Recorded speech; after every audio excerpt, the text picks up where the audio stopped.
happen. I guess it's going to show up on my screen. I did this once before. It was Costas, when Costas Pantoulis was on the show. But when he was on the show, he did audio only. So we didn't have the video on. So I don't really know how it's going to work. I think maybe I'm just going to put him in a picture-in-picture while I continue to do the puzzle. So like I'll be on voice, he'll be on video. And the puzzle will be getting assembled while we chat. We're trying a new format tonight. Hasn't been done before. By the way, here's my background. Just because I don't know if I'm going to have another chance to be on camera. Actually, that was my green screen. There's my background. All right, so let me go back to HDMI 1 and start getting this puzzle opened while we're waiting for the guest. Message failed to send. Try again. Wow. Okay, that was something. I tried to send the message and it failed. Unbelievable. Like the one time the message fails to send, it's when I'm sending the instructions for someone to join, which is obviously like a very important thing to do.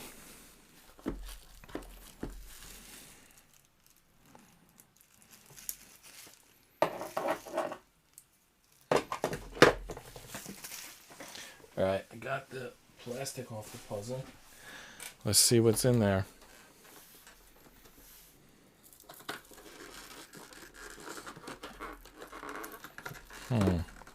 Tough to get it out of the box. Not heavy enough for the gravity to do its job.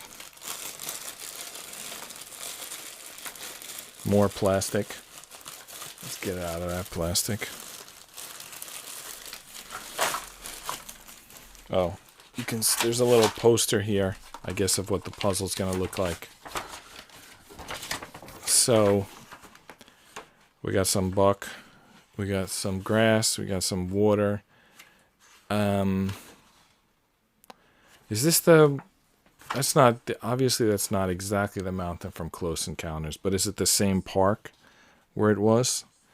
By the way, there's some code and some coupon on the bottom of that. I don't know what that's all about. Wow. There's the pieces. All tumbling out. I mean, nice colorful pieces. Alright. Wow. That's a lot of pieces. Alright. Let's get these things out. It tells me the live room has not started. Closed or guest limit has been reached. What does that mean? Live room has not started. Alright, I'm going to go back there and see if I could figure that. Invite guests. Allow participants to join. Okay. There was a button called Allow Participants to Join. I don't know why you have to check that.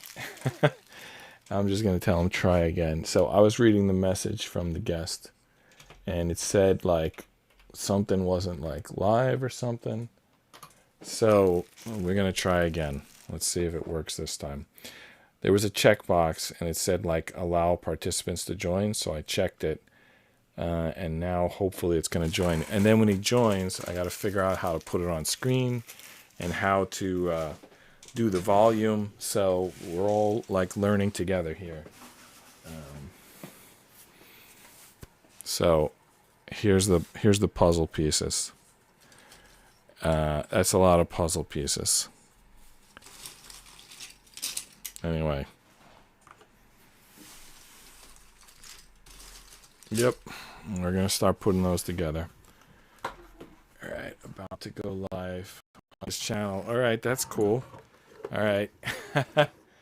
So, there just was like, I'm going to retweet that. Alright, can you hear me? So is the guest here? I can't, what? You know what? I might have to put in headphones to hear it. Yeah, okay. All right, you're already there, but I didn't put in headphones, so I gotta do that right now. All right, hold on a second. Can you I hear gotta me? get Oh, the reach the headphones. I forgot about this. When there's a guest, I have to put in headphones. All right. Hopefully they don't block the screen. So if you've said anything, I haven't heard it yet. All right. I got the headphones in. How you doing? all right. Can you hear me? I can hear you, and now I'm gonna check and see if it's on the broadcast. Um, okay, yeah. Say something again. How are you, John? Nice to meet you. Good. Nice to meet you. Actually, I should have just said, why don't you introduce yourself? Well, hi, everyone. I'm G. Doc Swift. I'm a writer. I also teach at a university. I think John already mentioned a little bit of that. I write military science fiction for the BattleTech universe. I also write my own military science fiction. I write military fantasy and sword and sorcery. Okay. BattleTech. Tell us about BattleTech. BattleTech is a science fiction war game. It's originally set in the 31st century. It's since moved on to the 32nd century. They started the game in 1984. It was originally called Battle Droids. Now it's BattleTech. There was a copyright issue or a trademark issue with using the term Battle Droid. So that's why it's BattleTech now. And I started playing in 1991. I started play testing in, I think, around 2003. And I began writing in 2008. And I've been writing ever since. I'm also a developer for one of the product lines, the Turning Point series, which is a PDF series of notable battles. So it includes a little bit of fiction, includes some background, some planetary atlas information, and it also will include the scenarios that allow players to recreate the battles on a given world or in a given war. Go ahead. And the big primary feature of BattleTech is that it's about people piloting mechs. So there are mech warriors, they're 10-meter tall fighting robots, somebody's in the cockpit, and you get to play it out on a map and blow each other to pieces. So, is that like a community project, or is that like, is there, do you work for the company, or how does that work? I am a freelancer for Catalyst Game Labs. They have the license for BattleTech from the Tops company. The same tops from the trading cards, the baseball cards. That's correct. Yes, Okay. that's correct.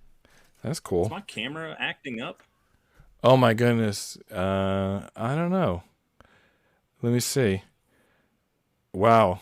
Okay. I don't know why it's doing that. It's never done that to me before. So that's probably something to do with the what I'm using, because if you're not seeing that, yeah, I'm looking at it on the monitor, and like I can see, like you can't see it, but I can see it right now, and it's screwing up, and I don't know how to fix that from here. You could try maybe unplugging it and plugging it back in, but I don't know if that'll break the connection. Let me You're just welcome to stop try. it and restart it. Okay.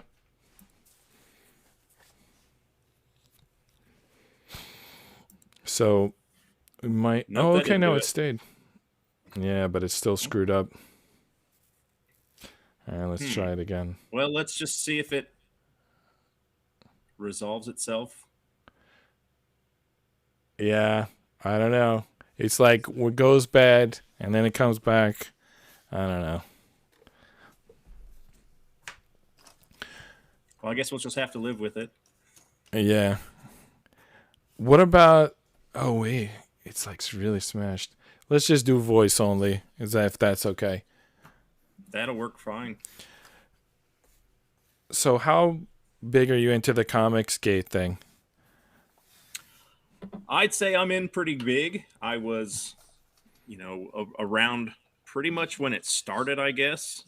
Hmm. Although I was a fan, not a comic creator. Hmm.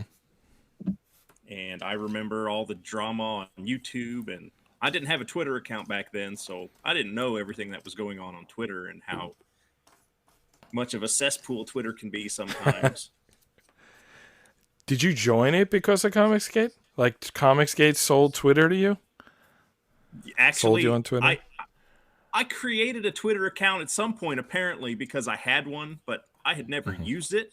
So I only started using it after Comicsgate came along.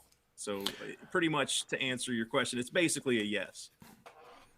I don't remember what got me hooked, but I had the similar experience that I had the account for years before I actually used it, or maybe I used it like once per 6 months, and then something got me going on regularly. But that doesn't always last. Like right now, today I tweeted, but like I might not have tweeted for a week before that. When I was commuting every day to work, then I would open it every day while commuting. Well, and that makes sense because you got to fill that time. But yeah, that's really why I started using Twitter. And it then I moved because I got the job at the university and relocating back to where I used to live and looking for a house. I kind of fell behind on a lot of things, and Twitter was really the only way I could try to keep back up. Just thinking, you're a professor? Or what do you do at the university?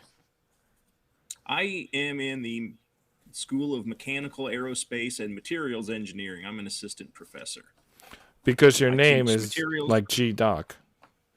That's right. Yeah. So that doc is legitimate. That's not just me.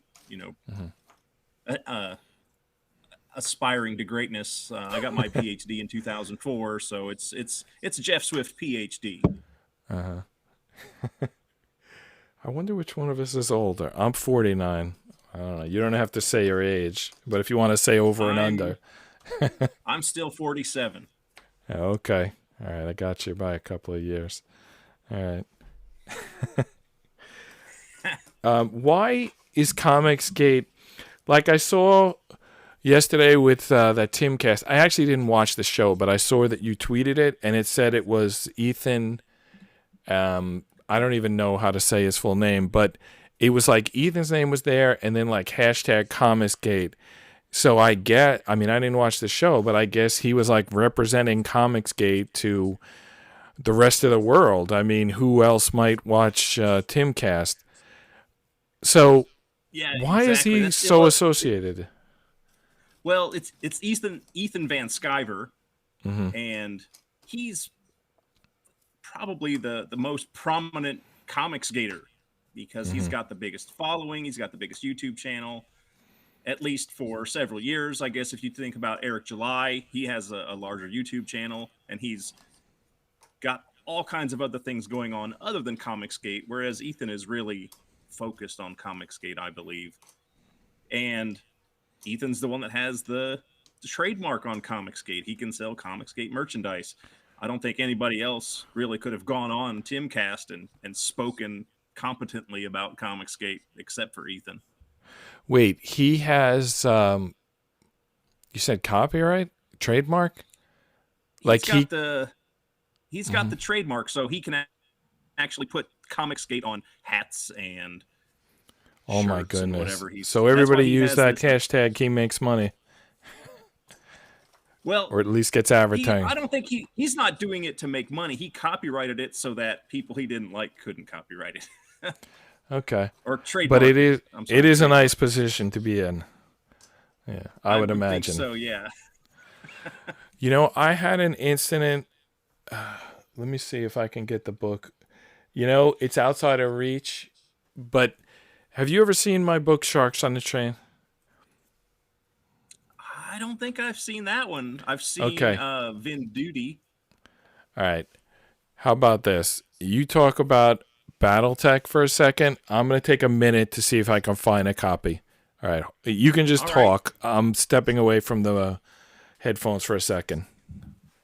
All right. Well, the BattleTech setting has been going for 40 years as of next year, and they just launched their second Kickstarter for BattleTech. It's called BattleTech Mercenaries, and I think they've already passed $5 million in 2.5 days.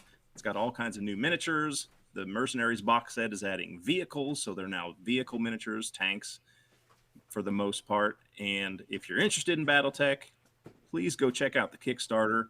There's a lot of new product if you want to be among the first to get it. Back the Kickstarter, back at whatever level you feel comfortable with. There's a lot of good stuff. There is one of the stretch goals is for the limited edition pre-center Marshall edition of the BattleTech Universe source book. Well, I was the product developer for the BattleTech Universe source book. I did that, I think it was a year ago. And I was also one of the writers. So of the background material that describes various nations and major characters and events and the history of the BattleTech setting, I was one of the writers. And I was coordinating all of the writers of that new material, basically collating 40 years of fiction and source book, millions of words, and condensing everything down into what is going to be a very nice coffee table book of the BattleTech universe. It's also going to include excerpts of fiction that has been published over those 40 years, and this Presenter Marshall edition has a lot of extra features. So the regular edition of Universe, I believe, will be coming out this year, and that Presenter Marshall edition is probably not going to be available until 2024 when it ships as part of the Kickstarter. 2024 Kickstarter. Okay. Sounds like it's going to be good. But what are those books that are they related? They're like cat ones? Oh, no, those are my personal, that's my independent publishing. Okay. So when I'm not writing for BattleTech, I'm continuing to write. So I've written several fiction collections. So you can find these on Amazon. My Amazon page is g.swift, just like my Twitter account. And if you go to Amazon and search for my name, it should bring up my author page. You can see my books. My first book was Cats of War, and I had it covered by Narwhal, who's one of the well-known comic skaters. Mm-hmm.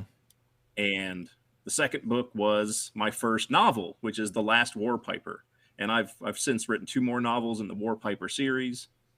I've written a Cats of War 2, so I've had a second fiction collection. And I also wrote Frogs of War, which is similar. It's 4 stories, but instead of focusing on cat people, it's focusing on frog people. So just wanted to try something different. Are those digital only, like on the Kindle? You can get them for Kindle or you can get them in paperback. There are 2 novellas that are Warpiper stories, and those are Kindle exclusive. But everything else you can get paperback or Kindle. Yeah. People should check them out. I mean, I have, and they're good. So you might have seen on this screen what I was doing here. I think I see maybe something this about clip. Legos. Yeah, Lego Ninjago. I'm going to play this clip. Hopefully it shows what I want it to show. But now, first I got to figure out. Well, you know what? I don't think we need the auto. I'm just going to click on it and see if it shows. Is it even video? Let's see here. What the hell?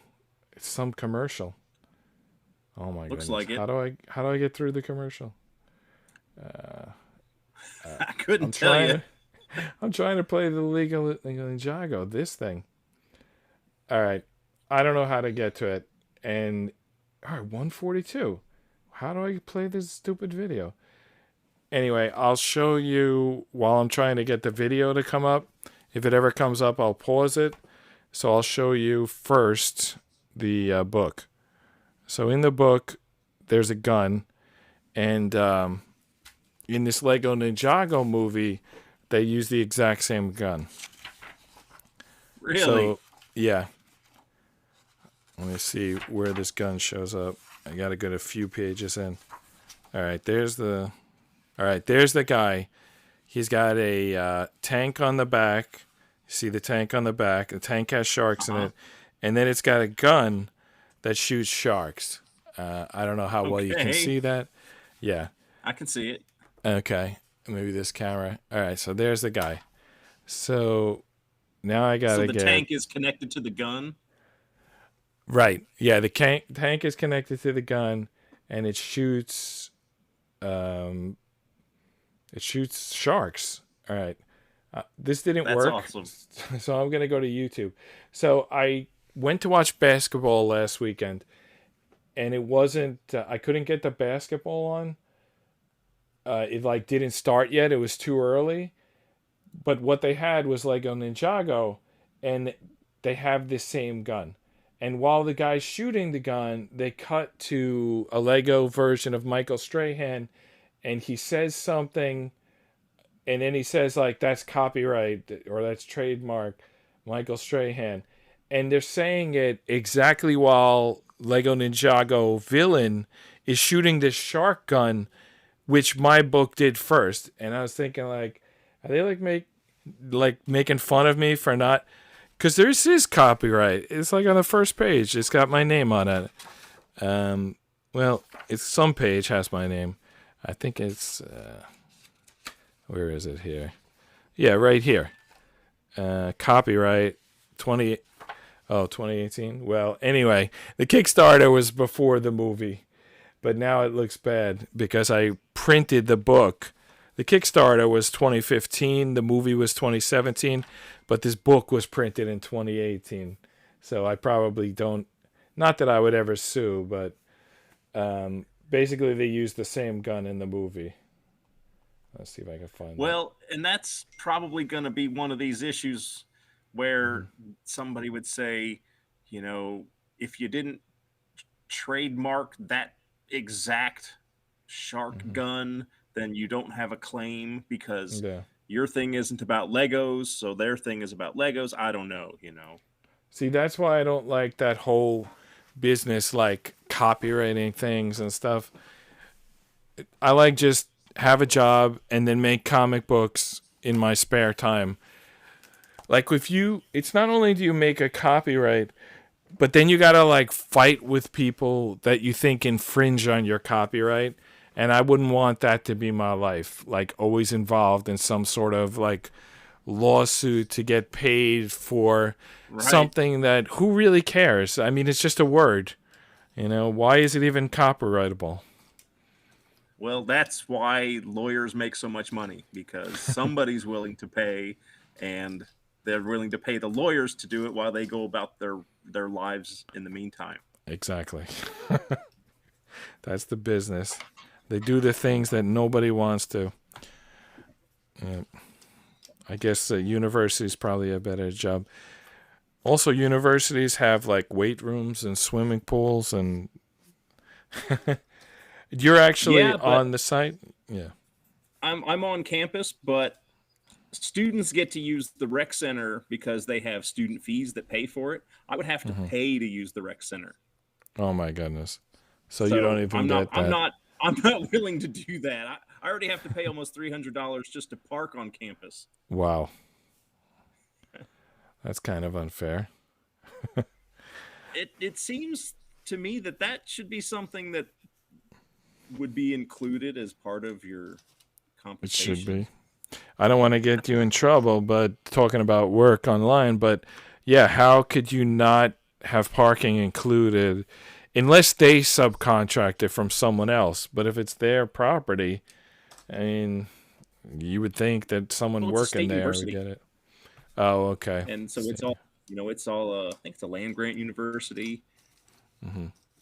So it's not a matter of some other organization owns the parking lots.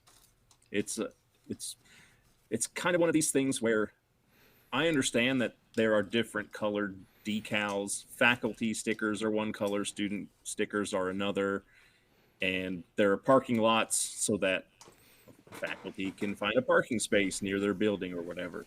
I understand that aspect of it, but the prices are so high. You said 300 a month or 300 a 300 a year? year. Oh, okay. I And mean, it's still a lot. I mean, if you worked in Manhattan, it would be 300 a month at least.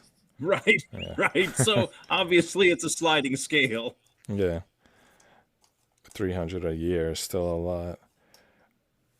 So about the Comics Gate, what did I miss? Yeah, the What Timcast was the last thing yesterday. you heard?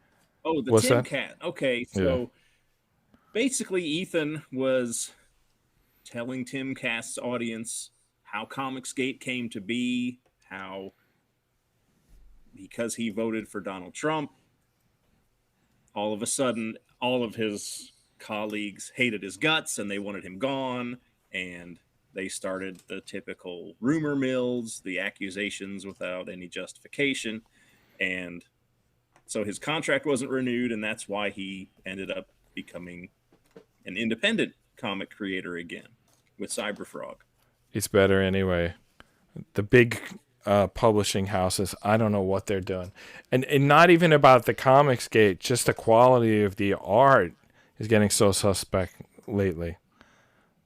I remember the boom years. I was collecting Amazing Spider-Man in the Mm-hmm. 80s. I was collecting it when Todd McFarlane became the artist.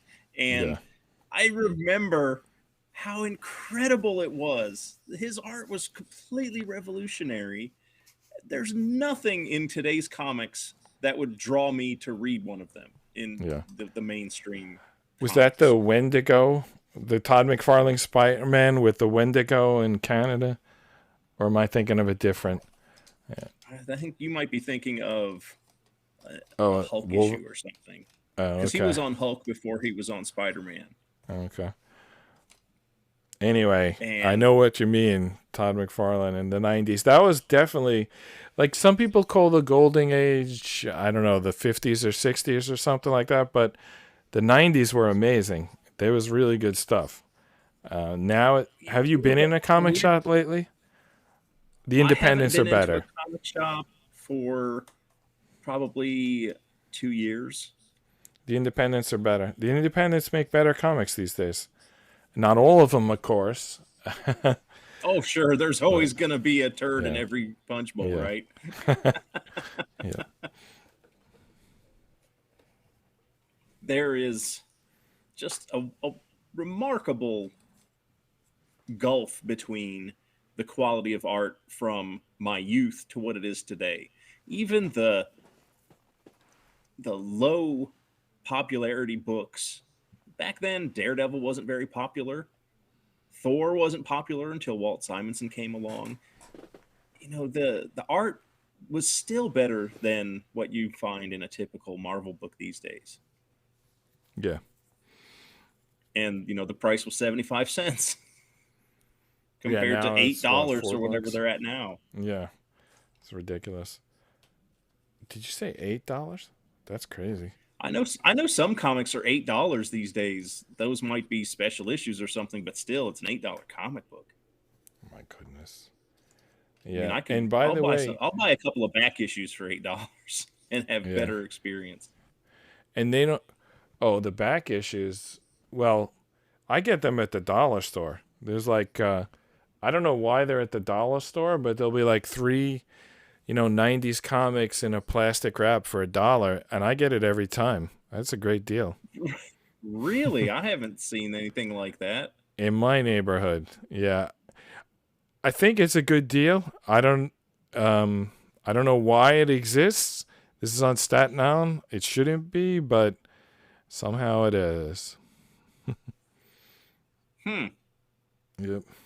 That's interesting. I don't think I've seen older comics in a package like that. Not since the '80s when they were relatively new comics. Yeah. I They think put Toys three R of them. Us used to carry those little 3 packs of Marvel comics. Now these are, well, some of them are bad comics, but a lot of them are real. Um, yeah, they got them. For some reason, Staten Island, the dollar stores have comics. Hmm. I don't know where they get them from, but they have them. It's interesting. Are they Image Comics, Marvel, DC, or does Yep. it vary? All of those, but also some bad ones. The bad ones are usually the Okay. ones in the middle that you can't see. Of course, because they got to Mhm. move that out, and the only way to do that is to hide it from you. Yeah. And that's much better. Yeah. I don't think I could ever read all the comics that ever existed, like from the past. And as long as they're cheaper anyway and the art's better, maybe the references will be a bit dated because lots of times they'll, pop culture, like where's the beef or whatever's like popular then, and it's Right. not going to make sense, but it's still going to be more fun. Uh, People just cared more back then. Well, the independents care nowadays. I don't know what's going on at the big system. The big publishers, they're just not winning. But they're still getting Exactly. sales, which is disappointing. Yeah. It's I shouldn't say well, disappointing. It's their well, business. we don't really know how much sales they're getting That's a good point. because since they're not using Diamond anymore, there's no reliable sales data to report. So Oh, they what can if just I say missed? whatever they want Hmm. without any kind of verification. Yeah. I didn't realize that Diamond. How is Diamond? What are they not doing? When everything was being shut down because of COVID, Hmm.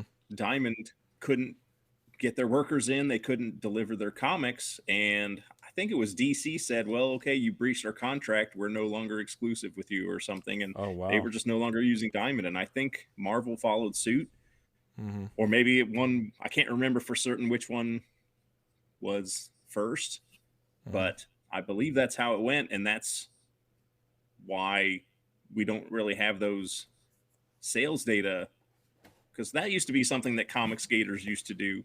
They used to go Yeah. through those sales data charts. I didn't realize that they don't use Diamond anymore. Um, wow, I'm so out of touch. I tried to get electromagnet and diamond and they didn't take it, and I didn't try anything else after that. I don't know why. Huh. Maybe I shouldn't have let it. Cause 700 Nights. Are you familiar with 700 Nights? My book. Uh, I can grab that that one I know too. I've heard of it. I know I've heard Okay. of it. It Have you looks. posted it on Twitter? Is that where I I would have heard it? probably did. Yeah. I can grab that one too if you got something else you want to talk about for a minute. But the point is, that one looks 100 times better than electromagnet. But I didn't try to get it in diamond. I just kind of Huh. like, they didn't take the first one, and I thought I'm done with them. But if they're not using diamond anymore for the big stores, now I'm like curious what the current system is. Maybe I should look into it because I have a series Vinduti. I don't know. I Well, don't I really think care really. But, I think Image probably still uses Diamond. Dark Horse probably still uses Diamond. It's mhm. just I think they lost that exclusivity with Marvel and DC. Well, just the fact that you can get in the stores without diamond, because when I looked into it, which was granted like 7 years ago, that was the only way. It was like you couldn't get into the stores otherwise. So then I just started doing Kindle and self-published, and I just didn't decided that I don't care. Like I'm not. I never expected to make any money, so I just want the ability to put it out there and say that here's a link to it. I don't need it to actually make any sales. But maybe that's only because I don't expect it to. But it doesn't change my outlook. Like I still work just as hard. So, I mean, we live in a different age. It's not like remember they used to sell like 8 million copics when Spawn came out, like 8 million Oh yeah. copies. Yeah. Oh yeah. I bought one. Yeah. I Some don't think people I bought bought like like 10 of them. 5. I think I just bought one. Yeah. Yeah, that's not going to happen again anytime soon. No, not with what they're putting out these days. There's no reason. Hmm. Let me ask you this. This is a little bit of an odd question because I have the Okay. headphones in and I don't usually, and I keep hearing myself breathing in the mic. Can you hear that at your end? No? Okay, good. So it's just me. Somehow this monitor, I have to lower the volume on it. It's like way too sensitive. Let me see if I can do that. Oh, that's the brightness. Okay, I don't know how to work this monitor. Okay. I'm just gonna hear myself really loud in my own ear, but that's the only way I can hear you, so I got to do it. Gotcha, gotcha. So I see you're working a Yosemite puzzle. Yeah. So, yeah, I forgot to tell you at the beginning. The concept of this show um, is I put a puzzle together each day um, while I'm doing. If it's like a wooden model and it's a really complex instructions, then I'll just talk about the model. But if it's something like this puzzle, then I'll like bring up the news and I'll talk about the news while I'm putting the puzzle together. And then today is the first night where there's like an actual guest who can just talk to the guest, and you're the guest. So thank you so much. And is Sure, it sure. weird Thanks to for have having me. someone building a puzzle while we talk? I don't think so. I'm just curious. Have you been to Yosemite? I would love to. I haven't been. Acadia is probably the like biggest national park that I've been to because it's like maybe 6-7 hours away from where I am. Hmm. So no, I haven't been to Yosemite, though I would love to someday be there. Check it out. I went there, I think it was 1984. So when I Wow, was little, like the a family family took a trip. vacation. Hmm. Yeah, cross country, kind of like the Griswolds. Yeah, that's how my family does them. We always do road trips, car road trips.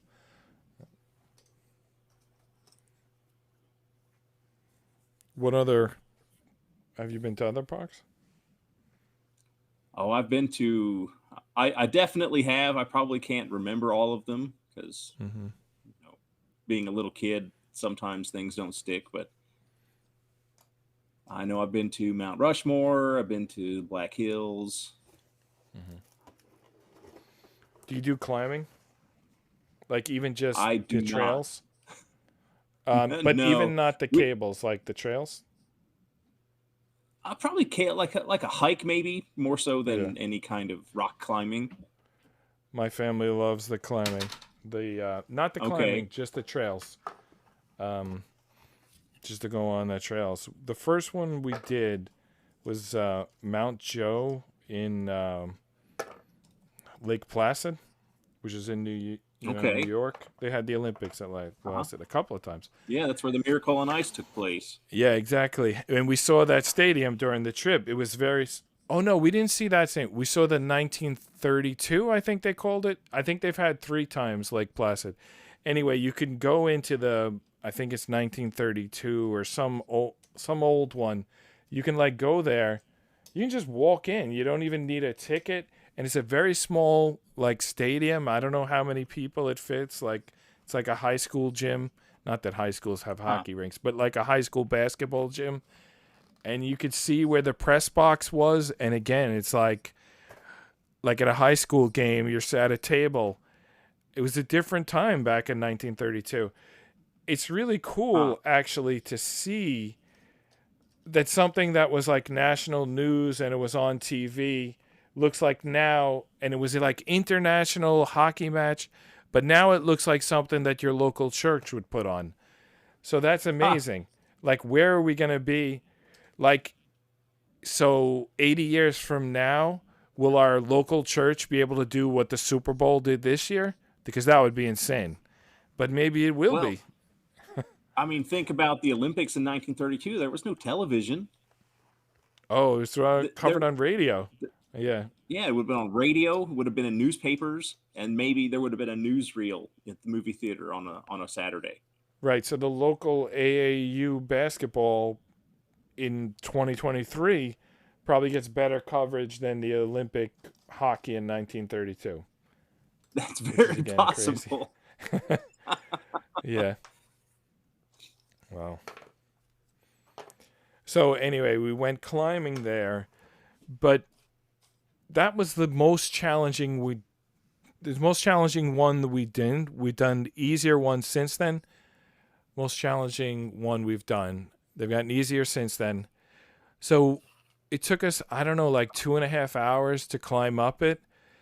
I think it was 8,000 feet or something, but you drive up the first 5,000, but then you're like climbing over all these rocks. It's not like free solo. I mean, you're walking on your feet for the most part. You might grab your arms a couple of times. But what I didn't realize is you get to the top of the mountain, you're already exhausted, and now you've got to come back down. And that's not as easy as you think, because it's like when you're going up, you're working the back of your legs. When you're going down, you're working the front of your legs, like your quads. Like walk downhill 3,000 feet. I mean, your quads are going to be like really on fire. And by the way, we had little kids with us. I mean, my youngest son, maybe he was like 10 or maybe he was like 9, and he got stung by a bee when we were at the summit of the mountain. And then he had to walk all the way down. He like changed shoes with my wife. His shoes were uncomfortable. He got stung by a bee. He was exhausted. Basically, we went up there with a couple of like water bottles, and we didn't realize what we were getting into. But now we do easier ones, and we more prepare. We look at the trail, and we have a backpack, and we have more water, and we're prepared. But that first time, something could have went wrong. We were kind of lucky that nothing did. Yeah, I mean, it's a good thing he wasn't, Yeah. severely allergic to bees, right? When we were up there, he got stung by a bee, and I turned to my wife and said, "This is the first time he's been stung by a bee. We have no idea if he's allergic." Turns out he Oh, wasn't. wow. But Thank goodness. like I had like what do they call it? Like that cold feeling you get when you're like, "Holy shit." Like if he's allergic, he wasn't, thankfully. But that's something you got to be ready for. I think they have like epinephrine. What is that thing called? Like something you take if you're, I don't know, stung, allergic to something. I forget. Yeah, That they'd might have be you the wrong you'd name. carry an EpiPen and you'd have to jab Yeah, it into your thigh so that your right. throat doesn't close up. So if you hike, you need that pen. You need like a bear spray. What if there's a bear? I mean, we went up there with like 4 water bottles. We were totally unprepared. I feel like I'm admitting to wrongdoing, but it was just a hiking trail. We didn't think much of it. We don't usually hike mountains. We usually like walk through the woods near our house. It was like a totally different experience. But now we're more prepared. But for the first time, we were like flying fast and loose. When we went to Yosemite when I was little, I think I was 8. Mm-hmm. We would stay at campgrounds, and there was a bear that showed up at one of the campgrounds, and Wow. we didn't have bear spray or anything either. We were as woefully unprepared as you were. Wow. How did that go? What did the Well, bear I do? mean, it was a campground, so it wasn't like just us in a tent or something out in the Oh, woods. that's what I was There was a bunch picturing. of people. There were guys would threw rocks at it until the bear left. I guess they Wow. annoyed it and it didn't want to get hit with rocks anymore, so it left. Yeah. And it I've was s- not a grizzly bear. It was a. I mean, when I was a little kid, it seemed like a big bear, and I told that story all through grade school. But in Wow. reality, it was not that big of a bear. Still, it's scary. Well, there's people online who post videos of like bears coming up to their porch and they feed them bread. That seems like a bad idea. You don't want to Oh, like that seems like a invite a really bear. bad idea. Yeah. You don't want the bear thinking, "Stop by, I'll give you bread." What happens on the day you don't have the bread? Or The the day bear you're not stops home and by. it decides to come in looking for it. Yeah. Yeah, a lot of things can go wrong. That's not a good idea. Yeah, that's not something that a smart person would do. Wow, it's midnight already, huh? So, Uh-huh. so Go ahead. Staten Island. What? I've never been to Staten Island. I've been to New York City again, Mm-hmm. very long ago, but well, Yeah. I don't believe we went to Staten Island. Well, I know the. you went to Do you ever Manhattan? watch the Impractical Jokers? Yeah, they're from Staten Island. They went to my high school. That's where I'm probably most familiar with Staten Island recently, is because that's where they're from. Yeah, that's a good show. It's a very good show. Yeah, they went to the same high school as me, a couple of years younger, but in basically the same time period. Like they were there while I was there, but they were younger. And No kidding. yeah, and I think that type of humor they do, I mean, maybe I picked it up there, but somehow I feel like I left it there. Like they do a lot of different types of humor, but one of the types is, when they put them like in front of the crowd and one group gives the other group a script and they have to like make it Uh-huh. believable. That was a thing I used Right, to do right. all the time. Like I would like just Really? say something crazy and then try to defend like how it could be true. Like I don't know, that's like 1/10% of the jokes that they do, but that's definitely one that I've done a lot. Like just challenge myself to defend a ridiculous position, and that's one of the bits that they do. Yeah. Yeah, So I yeah, guess that's good stuff. yeah. I like that show so much. I've laughed harder at that show probably than any other show that I've ever watched. I think I I mean, have I've too. laughed so hard that I had trouble breathing. Yeah. And Joe left that show, right? He had something better to do. I have no idea what it was, but Well, I guess. he got married a few years Hmm. ago, and I guess his marriage fell apart, and Hmm. I guess he just doesn't feel like doing the show anymore because, his life's in the crapper. Yeah. Well, I don't know the details, but he was the best part of the show, in my He opinion. was so funny, like the way his Mhm. eyes kind of bulge out of his head, and he would kind of like make that blank face expression. I don't know how Mhm. he did that. He like did Actually, that to keep yeah, from that was a laughing, and good that one. made me laugh so hard. Oh, and the nosing. I don't know if Yeah. they tell the story on that show that he invented that, but if he invented that, then he did it probably while he was in grade school and brought it to the high school immediately because I remember that.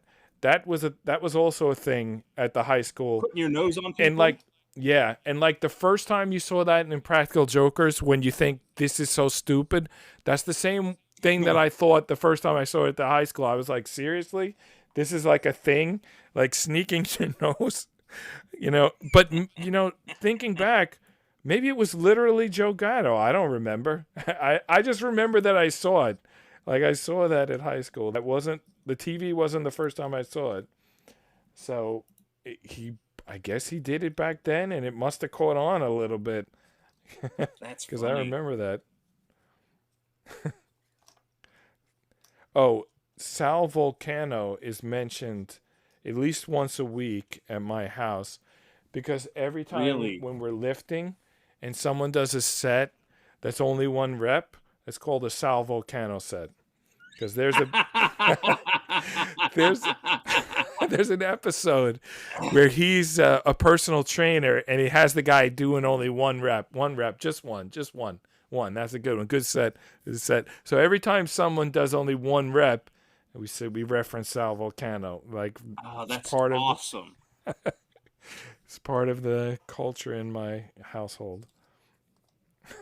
Yeah, I went and saw the movie when the movie came out, Oh, with Paul Abdul, yeah, that's good too. and because I'm pretty sure that was the last movie I saw before they shut down all the movie theaters. Oh wow, I think we saw a Joker, or was that after the pandemic? That was before it, right? Or was it That was Endgame? It was one of those no, that two was that we around the saw. same time, I think. Oh, was it? Yeah. I I'd have to remember we look. I saw can't Joker. remember because I think Joker might have just beat the shutdowns Yeah. by a few months. I remember I was laughing hysterical when we saw Joker in the movie theater and no one else was laughing. And my kids were telling me it was like inappropriate. You're not supposed to laugh at that. And I'm saying, the movie's called Joker. What do you mean I'm not supposed to laugh? And then I was like seeing bits on TV where they're like that awkward person who laughs at Joker, or that person, what is going, and I'm thinking, oh, this is like a thing. Why are they putting jokes if you're not supposed to laugh? I don't understand why they would Right. have a movie full of jokes if you're not supposed to laugh at them. That's crazy. That happened once at Oh my work. man. Okay, go ahead. No, I Okay, was gonna I'll. say Mhm. Uh, tell your thing, and I've got an All right. Impractical Jokers So at anecdote. work, it was one of those HR things, like they do in the office. Everyone has to go watch the video. And they Oh, play this right. video, and it involves an old lady like tripping and falling like on her backside. But the acting is so bad that it's not real.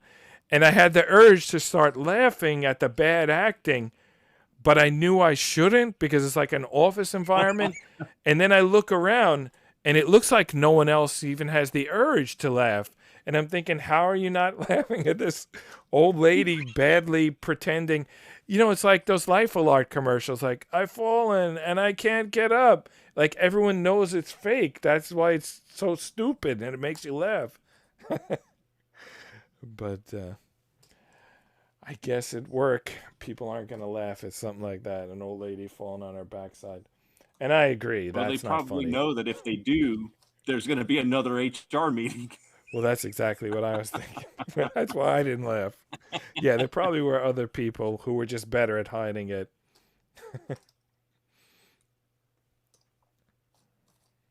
So my anecdote, Mm-hmm. one of the things that and I haven't seen Impractical Jokers for a while. I don't have cable where I'm at right now, so I don't have Mm-hmm. access to True TV. see the new episodes. Mm-hmm. But they used to do the thing in the grocery store where they would try to Fill sneak up someone's items into cart, somebody's cart and and they would see count who gets the if the most. person would notice.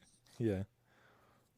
And I swear somebody did that to me not that long ago. I got home from the grocery store and I had this big bottle of Gatorade Mm-hmm. that I hadn't bought. So I think Wow. somebody sneaked a bottle of Gatorade into Yeah, they my did it. cart and I bought it. Inspired by Impractical Jokers. That's like a reverse shoplifting or something. Or maybe it is shoplifting, but unintentional. Um, Here's Well, another I mean, I story. paid for it. It was Yeah, go on ahead. my receipt. Oh, right. They put it in your cart and you pay. Well, it's just Which Gatorade. I means I guess you must have can. unloaded it and not even paid attention to what I was putting on the belt. Wow. It could also, well, let's just assume that's what it was. I was going to say it could also be someone left it. Like, did you check the receipt? It was on the receipt. Yeah, Like, it was on my receipt. I paid for it. So mm, I've got this bottle of blue Gatorade I'm going to have to drink at wow. some point. Okay. All right. About a Practical Jokers, like 10 years ago, we had a family function. I'm from a family with 5 kids, and I'm the only one Oh, still on wow. Staten Island. The others are like moved all over the country, but they're all back for this family occasion, and they've got their kids with them. And this is 10 years ago, and the kids are like aged, let's say, 4-year-old to 9 years old.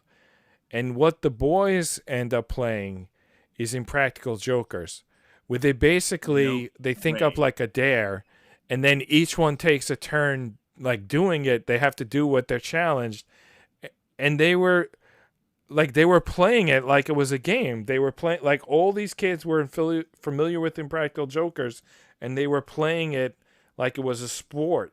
Like they weren't just like you and I sit back and laugh. They were like actively playing it. I thought that was pretty amazing. And I was kind of proud Huh. because, as I said, they're like Staten Island. I went to school with these guys, and they created something really good. Because most of those like candid camera type shows, they're horrible. They're almost Oh, unwatchable. they Yeah. were so ridiculous. Hmm. And they seem obvious. I guess, in the 70s, Hmm. nobody expected there to be cameras everywhere. But these Yeah. days, it's almost, how do they not know they're on camera? Right. Yeah. Because Well, there I'm are sure they know cameras too. Yeah. everywhere. Yeah.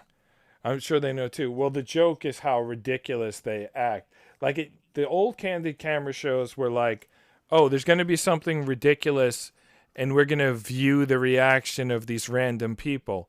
Well, what makes you think those random people's reaction is going to be like television worthy? Instead, with the Impractical Jokers, they want one of them forces another one into a ridiculous situation. He's got to make the best Right. of it, and all you need from the random people on the street is to make like WTF faces, like what's going on here. That's all you need from them. Right. and then Right. you've got Sal Volcano in the background laughing. It's basically a laugh track Oh because my they don't. God. When he laughs, I swear it's like my friends from high school. Mhm. The way he laughs and just loses control.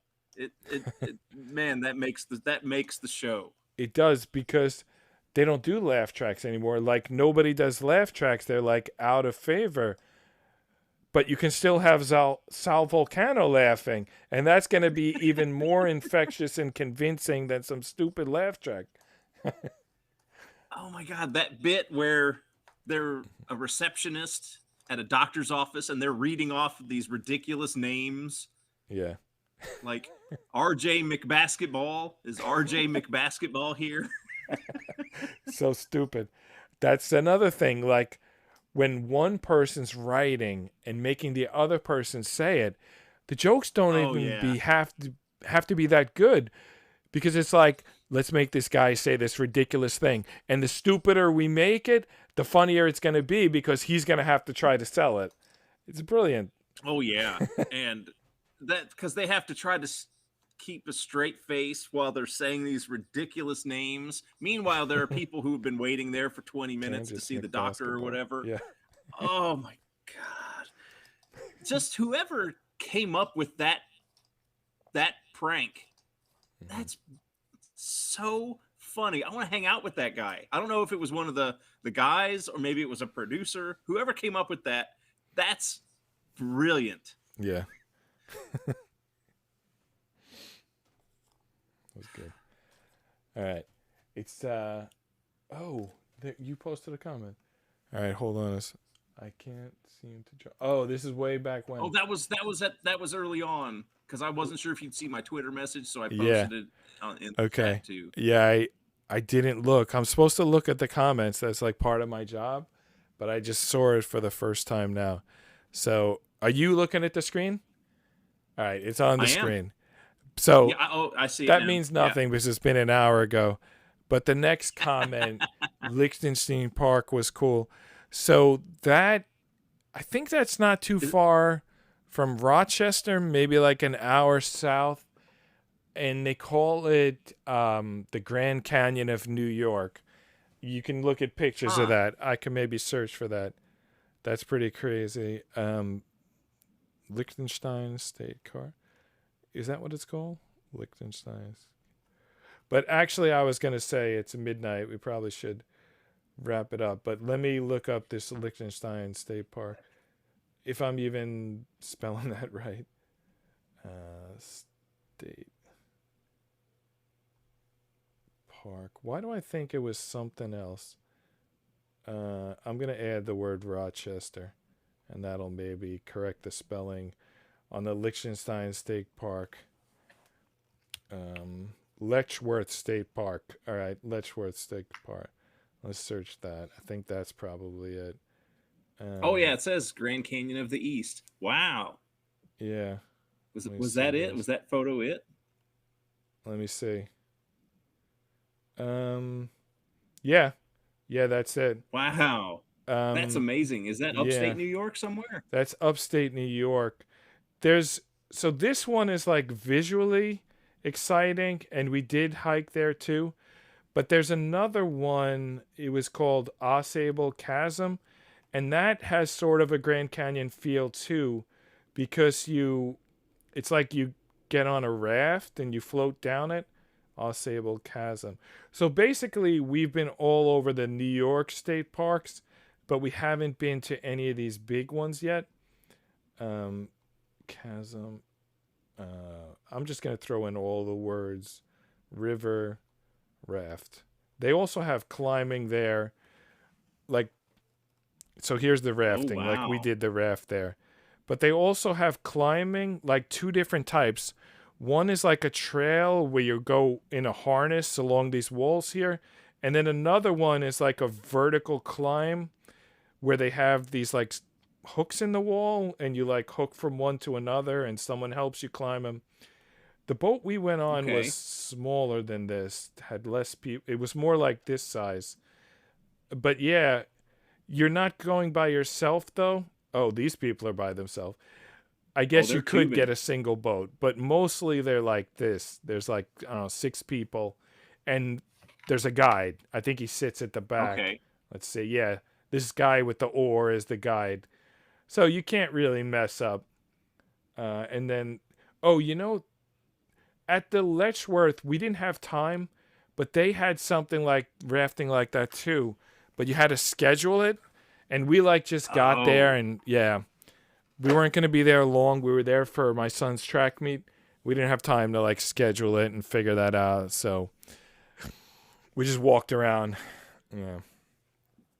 I haven't seen you post them in a while, but you used to post these basketball like short videos of your sons. How old are Yeah. your sons? Because they look Mhm. like giants. Yeah. They're I mean, now because at least 16 one and of them was 17. slam dunking the ball. Right. And the college he's going to next year is very small, and they take 5 walk-ons on the team each year. And I told him, try out, even if you get like team manager, maybe you'll be like a practice player in the second year and a bench warmer in the third year. Who knows? Maybe if you get really good, you can get business school paid for. Maybe you'll actually be a player after a couple of years. Maybe he's better than he thinks, but I don't want to build up his expectations. Well, what are their track Excuse events? me. I mean, are they high jumping? Right. The older one does high jump, but he kind of stopped. The younger one Okay. does all the throwing events, and he does them Oh. all well, especially considering he's like same as me. Like I was doing the throwing events. I'm kind of fat now, but I was in college. I was 100 pounds lighter than the other throwers, and he's the same way. So like the one who's doing the high jump weighs 30 pounds more than the one who's doing the shot put, which is the exact Huh. opposite. Like in the Olympics, Right.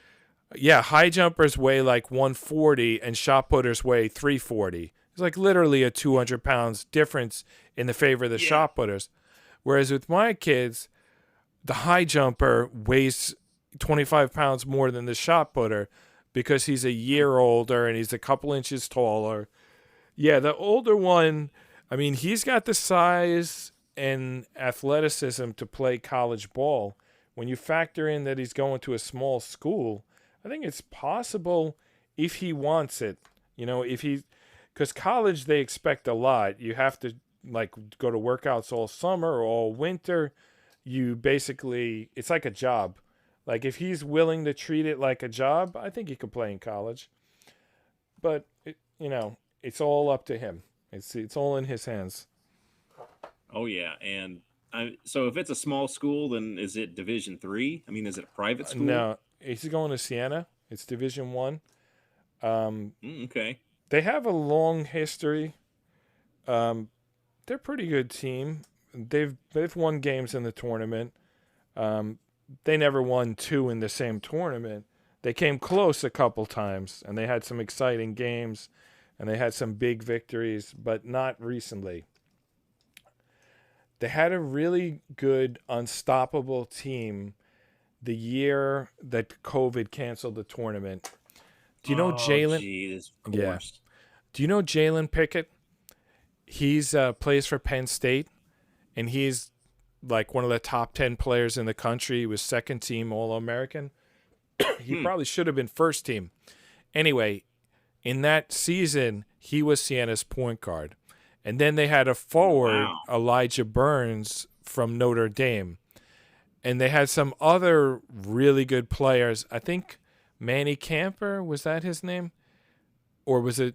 No, it wasn't Manny Camper. They did have Manny Camper, and he was good. But there was another guy who I forgot his name.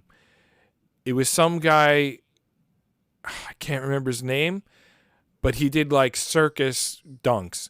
And he started the season like not knowing how to play basketball, but he ended the season grabbing every rebound and turning every miss into 2 points. So between Elijah Burns, Jalen Pickett, Manny Camper, and this freakishly good athlete whose name I can't remember, they had an unstoppable team. And they won like 10 games in a row going into the tournament. And I was thinking, these guys are going to win the national championship. Who's going to beat them? Of course, you can't predict that. Someone could beat them, but they were really good. And that was the year the tournament got canceled. Right. It's always the way it works out, isn't it? Amazing, right? It's like right within your grasp. Yeah. Although my voice is starting to scratch, and I think we're over an hour at this point, right? I think we should end the stream. Probably. Yeah. Okay. But unless you want anything else you want to add? No, but if anybody's interested in sword and sorcery, go check out the Warpiper series by G. Swift on Amazon. What's the next thing? What's the most recent thing come out from Warpiper? It's the third novel is called The Dead God. It's about an ancient god who was killed in a war with other gods centuries past, and the high priest, descended from the high priests of that time, finally manages to raise the dead god from the dead, and the dead god remembers what was happening when he died, and he immediately wants to launch a war of vengeance. So he wakes up the army of mummies that has been waiting for him, and he immediately launches a war invading the human kingdom. And there's never been anything like this before, and humanity is on the brink of extinction, and it's going to fall to the last Warpiper. He's the only one with the courage and maybe the ability to stop the dead god. And then they meet outside the gates of the city of the capital city, and it's a titanic encounter. Okay, everybody has to check that out. Can you send me the link and I'll add it to the description of this video? I can do that. Just give me 1 second here. Yeah, you can send it whenever. I'm gonna break down all these cameras and then I'll add the description to the video, because I kind of messed up. I don't know if you're watching at the beginning.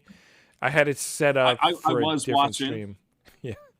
Yeah, I saw that you had to change the description and all that. Yeah, and I'm gonna go back and finish that. So you've got at least 10 minutes before I get to that. Okay. Thanks for coming on. So, all right. Well, thanks for having me, John. And if you want to have me on again, just let me know. Absolutely. Yeah, we'll do it again. All righty. All right. Here, I should be sending you that link right now. You're sending it over Twitter? Over Twitter, yep. Yep, I got it.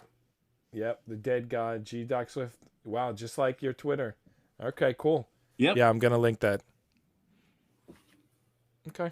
Oh, thanks. awesome. All right, thanks, John. Fans, see you tomorrow. Bye. All right, have a great